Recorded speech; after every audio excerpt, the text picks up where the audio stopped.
What's good? It's Fevir. Today we're looking at 7 essential Skyrim mods. Now this is probably coming from out of nowhere as this game has been out for years now and most people have stopped playing, but I love modding these Bethesda titles almost as much as I love playing them, and finding current lists of great mods can be a bit of a gamble as many listed mods are no longer supported or there are better options. So no countdown, I'm just going to list them one after another. Number 1, SkyUI. This mod is required by tons of other mods because not only does it transform the clunky console port of an interface into an intuitive keyboard and mouse designed interface, it also adds what it calls MCM support, which allows other mods to add text-based configuration options for their mod, which makes altering settings easy, and you'll see extensive examples of the MCM in this list. Number 2, MoreHUD. This mod adds information onto the HUD that Skyrim probably should have had by default. Hover over an item and check its weight, its active effects, and if it's equipment, you'll see its weapon damage and armor rating and the impact it would have if you picked it up or equipped it. With ingredients, it will show you the active known effects, book icons for if you've read a title or not, and even details enchantments if you hover over an enchanted item. It is a crazy convenient mod. Number 3, dual wield parrying. This simple mod adds the V key as a universal block key and will allow you to block even when dual wielding one-handers, and more importantly, allow you to block when rocking the spell sword, one hand, and fireball. This mod makes certain playstyles viable, and it makes you wonder why something like this wasn't in Skyrim by default as well. Number 4, SkyTweak. This is a very extensive mod that allows you to change so many different behind-the-scenes settings that it makes this mod invaluable. From turning off health regeneration, giving spells the ability to sneak attack, decreasing experience gain per skill tree, to making lockpicking more difficult, this mod really can do it all. And because of this, it replaces many mods outright and really shines when you know how you want to change your game, because then you just need to find the setting for it.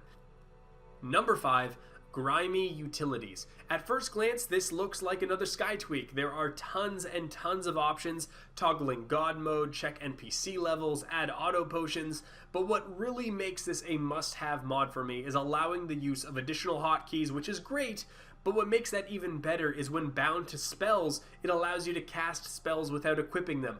This allows you to bypass weapon swap animations and the hassle of going through different menus, which really prevented me from using tons of spells like something like Mage Light or Muffle. And even when you're playing a two-hander, now that you have access to spells, you might actually enjoy playing that way.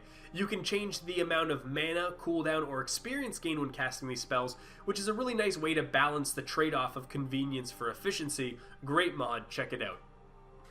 Number 6, Revenge of the Enemy. This is the best feeling enemy AI mod. It does the usual things like increasing the rate that enemies power attack and block, and also increases the strength of different bosses. But where it really shines is adding abilities enemies use to create iconic and memorable fights. In default Skyrim, you could fight a vampire and not even know it's a vampire, but behind the scenes it might have took more fire damage and silver damage and couldn't be diseased. You install this mod, and as you swing down, the vampire goes into a bat swarm ability and retreats, and then from a distance uses life drain, and it makes it feel like you're fighting a vampire, and the fights become memorable. It also adds things like dragon shouts to the Draugr, artillery strikes for dwarven constructs, and a bunch of other appropriate abilities to the enemies, and it really changes the difficulty from just having more health bars and damage onto just needing to be on your toes and wondering what to expect from certain enemies.